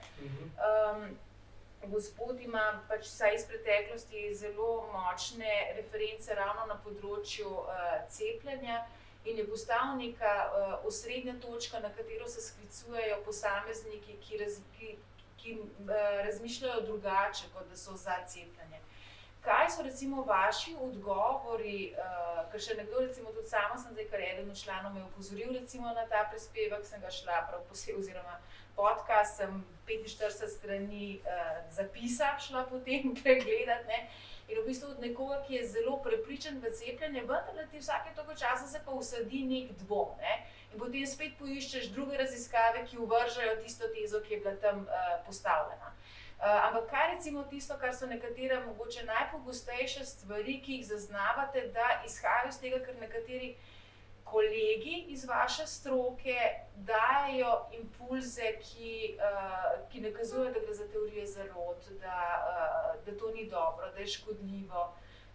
In pa, če ne vem, če imate sploh kakršnokoli po vašem občutku neko oceno, kakšen procent je tukaj, ne? Ker v mediji kar pogosto delajo napako in ko postavijo kot stroko jemljajo nekoga, ki je za in nekdo, ki je proti in se stvarijo vtis, da je to 50-50, ne?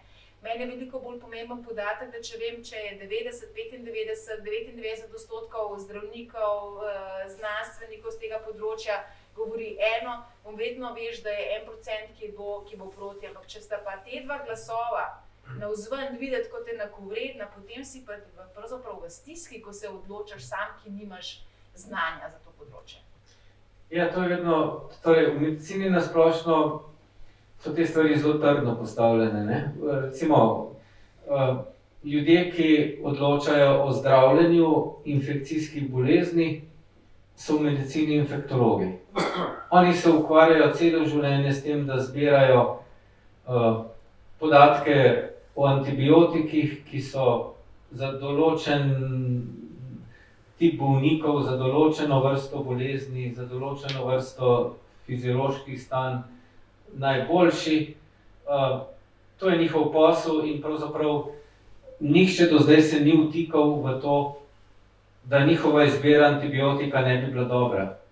Ker prvič, nihče od nas drugih niti slučajno ne pozna protimikrobnih zdravil in z njimi ne dela, se pravi, nima pacientov, ki bi jih zdravil. Tako da tudi ljudje, ki so na kirurgiji, pa dobivajo antibiotike, jih dobivajo po navodilu infektologov. On pride kot konziliarni na kirurgijo, pregledamo paciente in infektolog reče, aha, ta je to, ta antibiotik, un antibiotik. Se pravi, to so edini ljudje, ki odgovarjajo za izbiro protimikrobnega zdravila. Ne?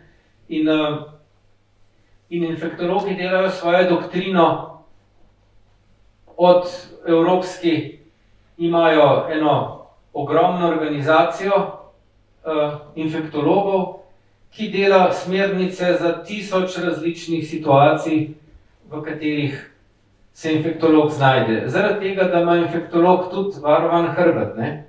Zato ker, če se nekaj napačno naredi, potem je seveda odgovarja tisti, ki je dal to zdravilo. Ne nekdo drug, ki je bil samo zraven na konziliju. In kar se tiče, recimo, ravno to, ker so te ivermektinske pa te, praktično vsi infektologi po celem svetu, se pravi, to je združenje ameriških infektologov, dela smernice, vsi v bolnicah to upoštevajo, se pogovarjajo med sabo in sklenijo neke konsenze. In kot rečeno, to so konsenzi ne samo a zdrav COVID s tem zdravilom, ampak tudi a zdrav v prvi fazi bolezni s tem zdravilom, a zdrav človeka, ki ima COVID, pa je ledvični bolnik s katerim zdravilom, pa COVID, ki ima raka, pa COVID, ki ima levkemijo, pa COVID. Prav to je stotine nekih kombinacij, za katere se vse zbira izkušnje in se jih zdravi. In zdaj naenkrat, in se pravi, ko govorimo o konsenzu, ki smo ga do zdaj bili vajeni, je pravzaprav to konsens glede zdravljenja mikrobnih bolezni, je konsens med infektologi. Noben do zdaj sploh ni razmišljal, da bi mogel biti ta konsens, da bi mogel biti še nek onkolog zadovoljen s tem konsenzom. A vi poznate infektologa, ki je proti cepljenju? Ne. Vsi infektologi so popolnoma enako mislijo in popolnoma enako mislijo o zdravljenju COVID-a in enako mislijo o ivermektinu. In se pravi, med infektologi, tam, kjer smo do zdaj, jim zaupali te konsenze, med njimi enega ni, ki bi drugač mislil. In to so edini ljudje, ki odgovarjajo za zdravljenje. Vsi ostali smo kibiceri, kar se tiče protimikrobne terapije. Se pravi, lahko gledamo čez ramo, pa ugovarjamo ali ploskamo, ampak smo samo kibiceri, ker nihče ne bo nas tožil, ampak bo izključno infektologa tožil. Se pravi, to je ista situacija, kot sem lahko jaz kibicer enemu neurokirurgu, lahko grem v tisto dvorano, pa malo gledam noter, pa rečem, ja, mogoče bi pa tle zarezal, pa po mojem mnenju bi še na tej strani tumorčka mačkan poštohal. Jaz to lahko rečem, lahko to zelo napišem, sobotno prilogo. Ampak na koncu bo odgovarjal samo tisti, ki mu gledam čez ramo. In če so neurokirurgi v konsenzu, je to, da jaz nekaj se ne strinjam, je to pravzaprav moja sicer osebna pravica, sem je pa popolnoma nespodobno, da jaz mislim, da moja beseda kaj velja pri tem. Nespodobno je tudi, da druge prepričujete, ne? Da Absolutno. ne temu verjamejo. Absolutno nespodobno. Danes vidim, da kar ne moramo končati, imamo še kar vprašanje, drugače še prej imam še enega za vami. Tako da, če smo vsi za, da še sprejmemo vprašanje, ker je tako dinamična debata, potem jaz mislim, da je v redu. Izvolite. Ja, zelo lepo ste povedali razliko med evropskim, ameriškim, evropskim in kitajskim sistemom. Pa nekako smo dobili, po mojem, vsi občutek nekega zaupanja v ta sistem. Kljub vsemu pa je to antivakserstvo v svetu toliko se razmahnilo, da imamo nekako občutek, da je pravzaprav kriva dosti tudi sama farmacevtska industrija, ki ne zbuja ravno zaupanja, ki so kapitalizem zelo zares vzeli in ljudem ne zaupamo. Ja, se strinjam. Se pravi, recimo, ravno v tej zgodbi z cepivom, meni tudi priznam, da se zdi zelo narobe, ker se iz teh pogodb se bo izkazalo, da je to res pretirana zlata jama za proizvajalce.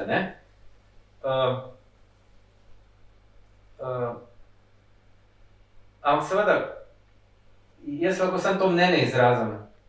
Zdaj, vi ste bližji temu, da veste, ali je to mogoče na nek način spremeniti, ker pač imamo dobre in slabe strani, si mislim, od tega pravnega sistema pa gospodarskega okolja, ki je v Evropi pa v Združenih državah, pa saj vidimo pri Djokoviću, pač, če sodnik reče. Saj ne neka varnost, pa tudi, če si predsednik, ne moraš mimo sodnika. Pa če so nekaj podpisali, so pač podpisali. Čeprav lahko rečeš, da je to nespodobno vse skupaj, ampak moraš predlagati kaj drugega, oziroma kako, jaz sem pač sam zdravnik, ne vem, kako se rešiti takih. Zanj je bilo, seveda je bilo neka objava, da so na neki univerzi naredili nek patent za neko cepivo in ga razglasili, da je odprt. Ok, vse to se lepo sliši. Še vedno si moramo priznati, brez farmacevtske industrije, z vsemi njenimi standardi, z sposobnostjo produkcije, z vsem tem, zdravilo je nekaj, kar naredi nekaj timov ljudi in potem ima korist od tega milijarde ljudi. In vmes je seveda nek zelo standardiziran proces proizvodnje in tako naprej. In to zmore samo industrija, ki se reče farmacija. Zdravniki smo brez farmacije izobratno, v resnici. Brez hlač, Pa mi ni fajn to reči, ampak kdo drug pa bo to naredil?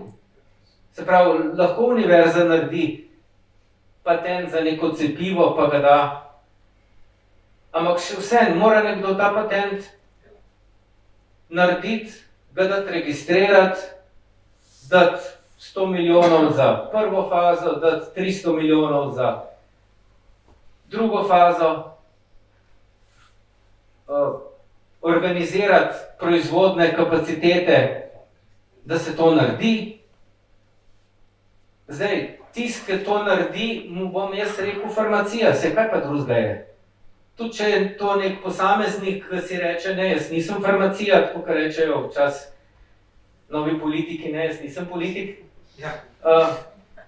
Ampak, če zna to narediti, pa je farmacevt za mene. Mislim, jaz mu tako rečem, In tisti, ki bo to naredil, bom sicer zelo vesel, če bo rekel, jaz bom to naredil, ampak patenta pa ne bom zaračunal, ampak nisem pa še doživel, da bi kdo to naredil, Dobro, hvala lepa. Še zadnje vprašanje. Profesor Ihan, zanemarljiv, ampak res zanemarljiv odstotek, delček odstotka ljudi, cepljenih ljudi je doživelo stranske učinke ali pa mogoče 1-2 smrti na prste, lahko to preštejemo. Kako to, da recimo farmacevtska industrija, ki na eni strani take enormne milijarde, 100, 1000 milijard, zaslužke ustvari, ne more pokriti obveznosti do tega, zanemarljivega odstotka ljudi, da bi zaupanje ulili med ljudi. Če se komu kaj zgodi, bomo poravnali vse obveznosti družine, ne vem kako, ne znam povedati, kakšno formulo. Odškodnino, ne? Odškodnino, ja, ker jaz kot podjetnik moram prevzeti odgovornost in nositi škodni primer, če ga povzročim vsakmu, ki mu prodam, karkoli mu prodam. Torej, naša država, Slovenija, je rabila več kot leto pa pol, da je sprejela to obveznost in bo poravnala neke odškodnine, sam podrobnosti poznam. Farmacevtska industrija, svetovna farmacevtska industrija tega ne prevzame. Ob tako enormnih zaslužkih. Tukaj bi mi zaupanje med ljudi zelo hitro in povečati populacijo precepljenosti, če bi to država zelo hitro sprejela. Verjetno se uči. Farmacevtska industrija mogoče niti ni sama sebi zaupala, bo to tako učinkovito ali bo več stranskih učinkov. Tako jaz to zaključujem. Kako vi gledate? No, gledajte, farmacevtska industrija ima seveda, tako kot je bilo prej rečeno, ima zelo dobre odvetnike. Ne? Potem in ti odvetniki, pač glede na to, da imamo tak sistem, ki pač je nepravni, hvala Bogu, da drži, ne? Tako kot vsa industrija, ti odvetniki čisto lahko igrajo, dosežejo, da vsak odgovarja v industriji samo za svoje napake. Se pravi, vi odgovarjate za nesrečo avtomobila kot proizvajalec avtomobila, če se je nesreča zgodila zaradi nekega dela, ki je počel v avtu. Ne odgovarjate pa, če je voznik prehiter vozil in se zaletel. Pač ne poznam avtomobilske tovarne, ki bi pristala, da bo odgovarjala za to. In farmacevtska industrija s svojimi odvetniki se enako. Ona odgovarja za vse nepravilnosti pri proizvodnem procesu. Se pravi, farmacevtska industrija odgovarja za to, da je tisto cepivo, ki ga je registrirala, varno? Ne, da je varno, da je proizvedeno po standardih.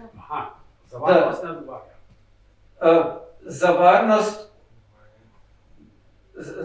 mislim, pri cepljenju, se pravi pri registraciji cepiva, se zgodi tok in tok neobičajnih reakcij. In velika večina teh neobičajnih reakcij je lastnost človeka. Ne cepiva. Se pravi, ljudje različno reagiramo. Tudi če se udarite po kolenu, bo nekteremu zatekel, drugemu, enemu na 1000, bo pa celo počla kost. Pa boste enak udarc naredili, ne? Zdaj, verjetno mu bo počla kost ne zato, ker je kladivo krivo, ampak ker ima kost krhko. In to je pri cepivih tudi, ne? Naši vnetni odzivi so zelo različni. Se pravi, cepivo je en standard pripravek, ga damo v mišico, nastane neko vnetje in so ljudje, pri katerih to malo vnetje zaradi cepiva lahko povzroči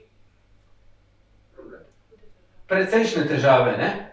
Ker sproži nekaj, kar je sicer bi pri tem človeku vsako drugo vnetje sprožilo, ampak je nastalo zaradi cepiva. In seveda odvetniki farmacevtske industrije igrajo, rečejo, gledajte, mi odgovarjamo za proizvod, ne odgovarjamo pa za posebnosti, ki se zgodijo nekemu človeku zaradi njegovega zdravstvenega stanja, ne? Recimo ti najhujši zapleti, ki so nastali po cepljenju z vektorskimi cepivi, ne? Spet smo imeli, dve smrti smo imeli, ne? Pa še 2 druga zapleta, ki se nista končala z smrtjo, ne? Ampak zdaj,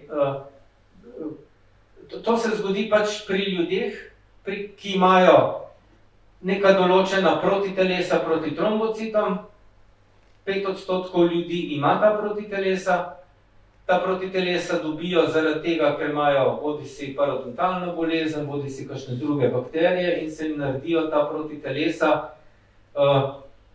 po stiku s temi bakterijami. Približno 5% ljudi ima ta protitelesa.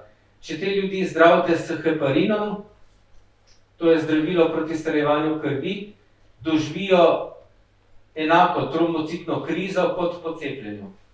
To je znan zaplet, ne? Zato se ta protitelesa imenujejo hit protitelesa, ker izzovejo s heparinom povzročeno trombocitopenijo. Zdaj, če imajo ljudje, teh 5% ljudi, se pravi, če spadate med te ljudi, ki ima ta protitelesa, bi bilo seveda to, pa če bi vsi, ki imajo ta protitelesa, dobili ta zaplet, bi cepiva ne bilo, ne? Ker bi ga že zdavnaj odmakali. Ampak med temi ljudmi pa obstaja tudi en na približno 1000, ki ima en receptor za adenovirus tako aktiven, da ko pride v stik z adenovirusom, naredi veliko heparina. Kar pomeni, če ste človek, ki ima ta protitelesa, se pravi, če spadate v tistih 5% ljudi in po drugi strani ste še v tisti tomboli zadel, ki je 1 na 1000 in se to skupaj pokrije, pa imate zaplet. A je to možno In testirati? zdaj, a bo farmacevtska industrija to pokrila? Farmacevti bodo rekli, to je pač lastnost človeka, ne? Mi pokrivamo standard naših proizvodov, ne pokrivamo pa tveganja. tveganja. Ena zadeva, ki se mi zdi bistvena. Farmacevtska industrija dela za denar. Ja, Dela za denar. kot vsaka industrija. Kot vsaka industrija. Vsaka industrija. Ampak farmacija, v tem konkretnem primeru farmacija, ne šlosti, ne, delajo za denar. In ker oni vedo, da tako enormne zneske spravijo na svoj račun, pa recimo, da se pogovarjamo o teh 5%, od teh 5% bo mogoče 0,5% ali pa 1%, jih doživelo to, o čemer smo zdaj govorili, jaz kot podjetnik bi z lahkoto tudi na to pristal. Ne glede na to, kakšna vertika ima za sabo, seveda jih imam, bodo mi pomagali, ampak to mi ne razumemo, če mi Ja, želimo. to je pa od vsakega človeka, podjetnika oziroma lastnika lastnost, ne, zopet, če smo pri tem, ne. Ja, očitno ta delniški sistem daje še bolj, se veste, da, no, Dobiček, to vi ne. bolj veste kot jaz, ampak delniški sistem še razosebi podjetništvo, ne? Se pravi, pri delničarjih ni več Mislim, zato je, ker je to neosebno, ne. Ja. ni več osebnega odnosa do, Tako je. do podjetja, ampak je samo še odnos do upravljavca. Profesor, danes vas kar nočemo spustiti, jaz imam še vprašanja, še z fizike nadaljavo, tako da jaz bom kar še to zastavila, če ste za. Evo, takole je vprašanje, 2-krat cepljen z Moderno, zakaj ne bi bilo smiselno še eno dozo cepiva proti starim sevam, če bo že čez 1 mesec ostal samo omikron? Ja, torej, zdaj ne vem kdaj, ampak 2-krat cepljen, ampak zdaj proti omikronu je dejstvo, da omikron je tako daleč stran od, kar se protiteles tiče, od ostalih virusov, sem rekel, kot bi bil v drugem osončju, ne. Tako da je samo mali del protiteles, ki še prime, ko se cepimo z wuhanskim cepivom, kar je in Pfizer in sta praktično enaka, ne. Je še en dosti mali del protiteles, ki prime na virus, ne. In zdaj to, kar se dela z poživitvenim odmerkom, je to, da se podvajseteri to koncentracijo protiteles, zato da bi ta mali del protiteles, ki jih je premalo, da bi vendarle tisti mali del z podvajseterjenjem količine protiteles postal učinkovit. Ampak je pa res, da ko človeku tako dvignemo nivo protiteles, mu na začetku zelo hitro padajo. Se pravi, normalno cepimo ljudi za to, da bi tisti učinkovit nivo protiteles čez pol leta bil še učinkovit, ali pa čez 1 leto. Tukaj pa ta učinkovit nivo ostane mogoče 2 meseca in potem, ja, zato ker tisto, kar najprej nabijete, tisto se zelo hitro zniža in potem pride do te stabilne. Se pravi, zaradi tega govorijo, da ti nenehni boostri niso toliko realistični, ne? Se pravi, naredijo neko obrambo za dosti kratek čas, ampak ne moramo ljudi cepiti Na vsake par mesecev, ne? na vsake par mesecev, ne? Kar bi bilo učinkovito. Se pravi, je učinkovito za 2, mogoče 3 mesece, ampak potem to spet pade in potem bi mogli spet na nov, ne? Zaradi tega je pač nujno narediti cepivo proti omikronu, ker cepivo, ki bi bilo direktno usmerjeno na tisti virus, pa zdrži 1 leto. Se pravi, če bi še zdaj zbolevali z tem originalnim virusom, bi cepljenje zdržalo 1 leto. Zdaj, ker so pa te različice, pa samo še en mali del protiteles gre na tarče novih različic in zaradi tega je cepivo učinkovito samo v tistem najvišji fazi protiteles, takoj po cepljenju, potem pa tisto normalno pade. In je težko loviti skozi Te cikle, ne? Da bomo skozi na vrhu, ne? ja, skozi te vrhunske cikle, ker trajajo kratek čas, ne. Res vas bomo namatrali. Še eno vprašanje imam za vas iz publike. Ali so vsa cepiva, ki so trenutno v uporabi, že šla čez 3. fazo kliničnih raziskav? Ali so ti dokumenti javno dostopni? Pred 1,5 leta ste zapisali, da so nekatera, v oklepaju Ruska in Kitajska, registrirana po političnem dekretu. Ja, seveda, takrat še ni nobeno cepivo šlo skozi 3. fazo, se pravi, takrat so bila pred 1,5 leta so bila vsa cepiva v 3. fazi, potem so seveda takrat konec leta so ta cepiva, ki jih zdaj uporabljamo, zaključila 3. fazo, so bili podatki itak takoj objavljeni, se pravi, še pred novim letom je najprej FDA, potem pa EMA. FDA je takoj objavila pravzaprav čisto vse statistične podatke iz poskusov različnih skupin in so vsakmu dostopni bili takoj. In to je bila 3. faza, ne? Se pravi, 3. faza se je zaključila na tisti razpravi, ki jo je imela FDA, najprej o Pfizerju, potem o Moderni. Za tisto razpravo FDA vedno hoče, da se objavi na spletu dokumentacijo. In potem so šli obe cepivi skozi FDA, ne? In potem kakšen mesec potem še čez EMO, ne? Medtem ko ti drugi proizvajalci pa niso tega dali, tako da od njih nobene dokumentacije ni objavljene. Objavljenih je nekaj člankov o Sputniku kot članki, ne? Ki so bili dobri članki, se pravi tudi v